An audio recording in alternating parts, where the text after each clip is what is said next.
மேலே தூக்கி ராடை நீ ஃபைட் பண்ணனா மீன் பாயம். சரியான ஃபைட்டு தான். அப்போ பெருசாக தான் நினைக்கிறேன். ஒரு கல் மாறிக்க வேணா.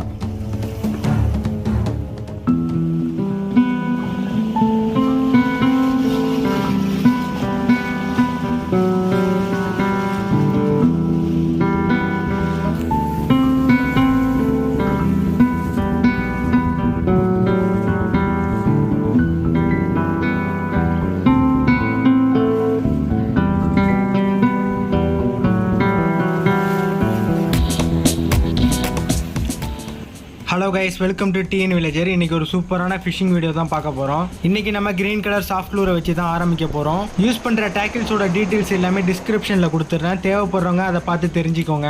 இந்த வீடியோ கொடுவா மீன் பிடிக்கணும்னு நினைக்கிற பல பேருக்கு உதவியாக இருக்கும். ஏன் அப்படி சொல்கிறேன்னா, ஒரு விஷயத்தை ஒருத்தவங்க சொல்லி கொடுத்து அதை தெரிஞ்சுக்கிறத விட அவங்க செய்கிறத பார்த்து தானாக கற்றுக்கிறதோட பலன் ரொம்பவே அதிகமாக இருக்கும். அதனால் பிகினர்ஸாக இருந்தீங்கன்னா இந்த வீடியோவை ஃபுல்லாக ஸ்கிப் பண்ணாமல் வாட்ச் பண்ணுங்கள். கண்டிப்பாக நீங்கள் ஏதாச்சும் ஒரு விஷயத்தை கற்றுக்க முடியும். அதே போல் வீடியோ பிடிச்சிருந்துச்சுன்னா கண்டிப்பாக லைக் பண்ணிட்டு உங்கள் ஃப்ரெண்ட்ஸுக்கும் ஷேர் பண்ணுங்கள்.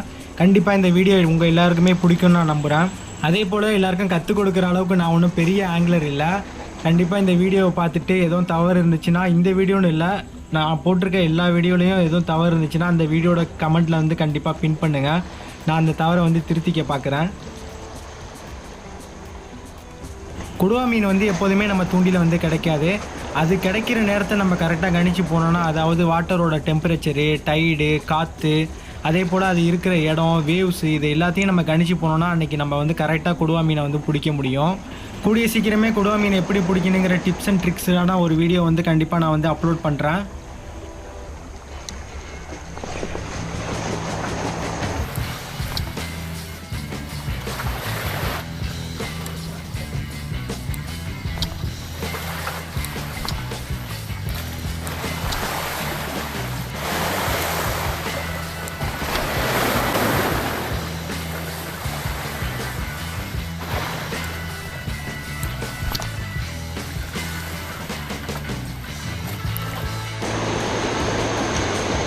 இப்போ நான் யூஸ் பண்ணுற செட்டப் பார்த்தீங்கன்னா, டைவாவோட 9 ஃபீட்டு பேண்டம் ஸ்னாப்பர் ராடும், சிமானோட ஸ்பெரோஸு 6000 சைஸ் ரீலும் யூஸ் பண்ணுறேன்.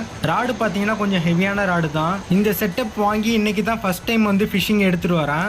சால்ட் வாட்டர் ஃபிஷிங் வரவங்க கண்டிப்பாக வச்சிருக்க வேண்டிய ஒரு லூருன்னு பார்த்தீங்கன்னா ஷ்ரிம்ப் லூரு. அந்த ஷ்ரிம்ப் லூரை பற்றி ஏற்கனவே நான் ஒரு வீடியோ டீட்டெயில்டாக போட்டிருக்கேன். எந்தெந்த வகையான ஷ்ரிம்ப் லூர் வாங்கணும், எப்படிலாம் யூஸ் பண்ணணும்னு அந்த வீடியோவில் நல்லாவே சொல்லியிருக்கேன். அந்த வீடியோட லிங்க் மேலே தரேன். அந்த லிங்கை கிளிக் பண்ணி இது வரைக்கும் அந்த வீடியோவை பார்க்காதவங்க கண்டிப்பாக போய் பாருங்கள்.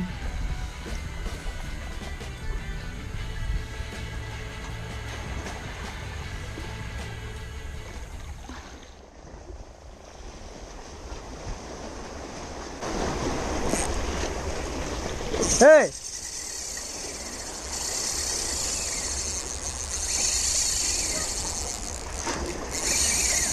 Fish on!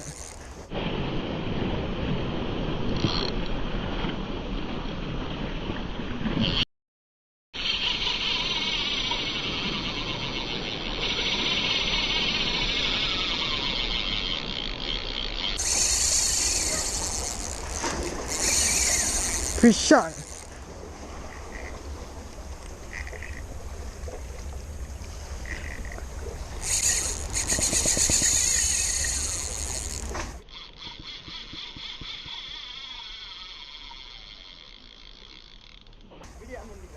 வீடியோ ஆனில் தான் இருக்குது. அப்போ தான் ஆன் பண்ணால் அடிச்சுட்டு கொடுவா.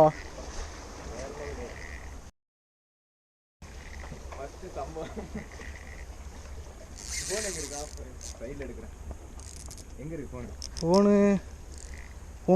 எங்கே இருக்கு?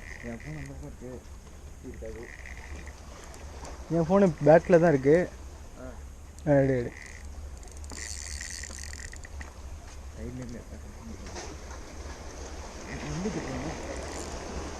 கீழே கீழே கீழே அந்த சேஃப்டி இது லேப்டாப் ஒரு இது இருக்குல்ல, அது உள்ளே தான் இருக்கும்.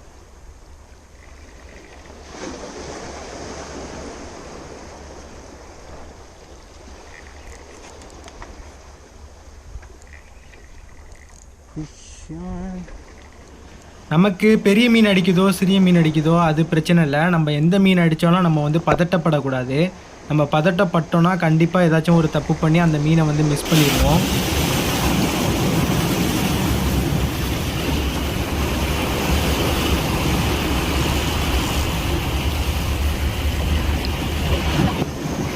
அண்ணே நீங்கள் ஊருக்கு வந்தோன்னே எல்லாம் தேடி வந்துட்டு போயிருக்குண்ணே.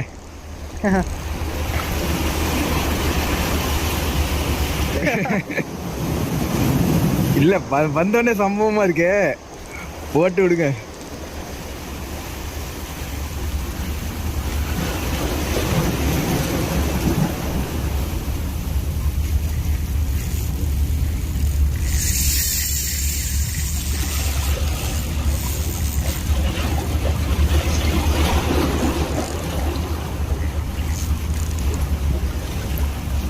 சைஸ் என்ன சைஸ்ன்னு தெரியல எனக்கு. இல்லை ரொம்ப நாளாக இந்த ரீலில் எப்படின்னு தெரியல. இந்த ரீலில் எனக்கு சைஸை இது பண்ண முடியல. எல்லாம் கொஞ்சம் சின்ன சின்னதாக தான் பிடிச்சிருப்பீங்க. ஆ ட்ராக் எவ்வளோ வச்சுருக்கீங்க? ட்ராக் கம்மியாக தான் இருக்குது.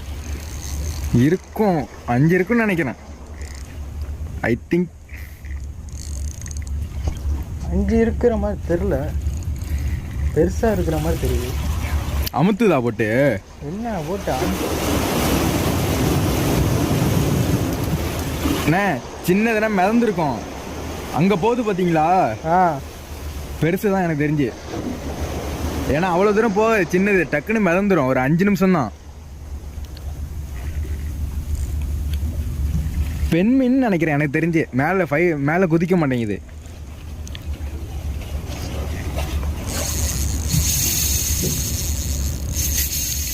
ஏன் ராடை இப்படி கீழே இறக்குறீங்க? ஓரளவு. ஓ அதனால மேலே ஃபைட் பண்ணா, மேலே தூக்கி ராடை நீ ஃபைட் பண்ணனா மீன் பாயும். ஓ டென்ஷன் அதிகமாக இருக்கும். ஆ ஓ புரியுது புரியுது புரியுது. அதனால தான் குதிக்கிறதா?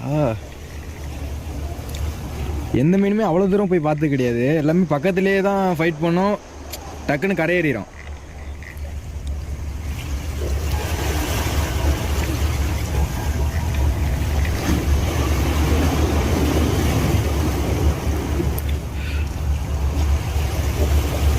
தண்ணிக்குள்ளே போட்டு அமுத்துன்னு அமுத்துதுண்ணே.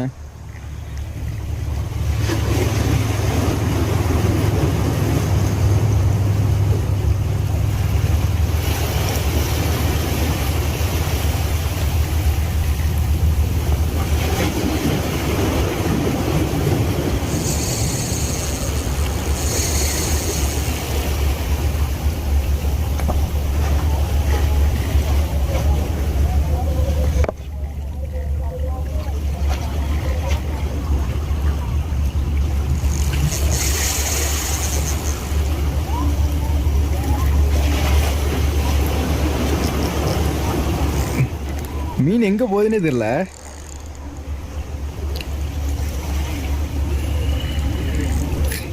என்ன 2-3 டைம் கூப்பிட்டீங்களா நீங்கள்? ஆ ஏன்னு தான் சவுண்டு விட்ட மீன் போயிட்டு இருக்காது.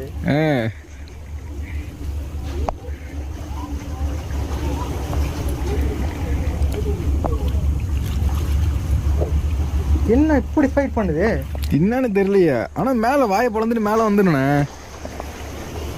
வரைய மாட்டேங்குது. எனக்கு தெரிஞ்சு கூட தான் இருக்குன்னு நினைக்கிறேன். இங்கே பாருங்க, மேலேயும் வர மாட்டேங்குது. மீனை பார்த்தீங்களா கண்ணால? கண்டிப்பாக இந்த பார்ட்டை மட்டும் ஸ்கிப் பண்ணாமல் பாருங்க. ஏன்னா நான் யூஸ் பண்ணியிருக்க லீடர் லைன் வந்து 73 mm தான். சரியான ஃபைட்டு தான். அப்போ பெருசு தான் நினைக்கிறேன் எனக்கு தெரிஞ்சு. கல்லில் போட்டு அணைக்குது. ஒரு கல் மாறிக்கிறீங்களா? கீழே இறங்கிட்டேன் அண்ணா, ஒரு கல் மாறிக்கங்க வேணா.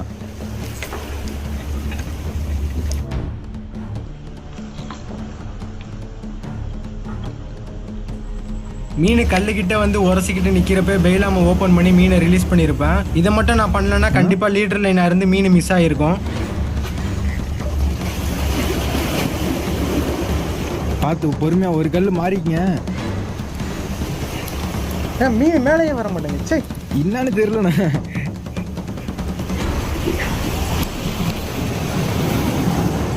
இல்லை மேலே வந்து லைட்டாக பாயும்ல ஏதாச்சும் பண்ணோம், ஒன்றுமே பண்ண மாட்டேங்குது.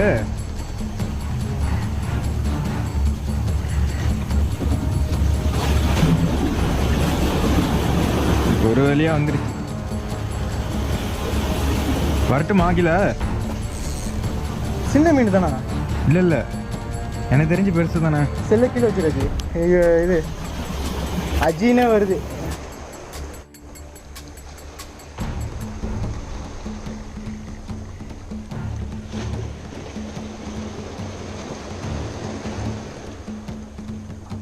அங்கே இரு, அங்கே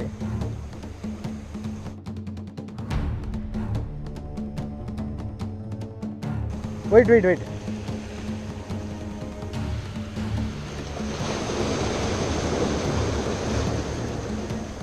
நரம்பு பிடிக்காதா?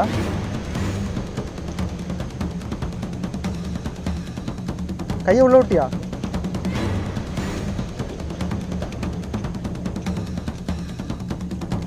சைஸா? உள்ள வந்துடு, மேலே வந்துடு. வர முடியுமா? நல்லா பிடிச்சிக்கா.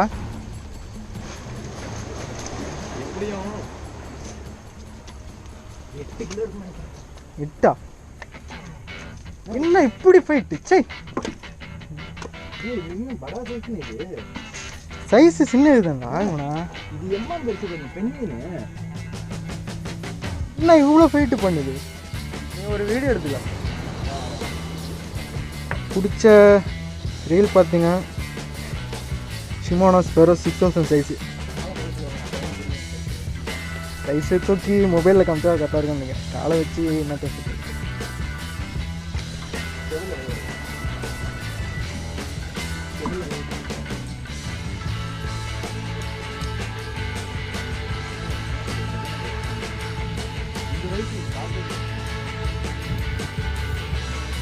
ஆனால் சரியான பேசுதான். நான் இந்த சைஸ் இங்கே பார்த்தது கிடையாது. நான்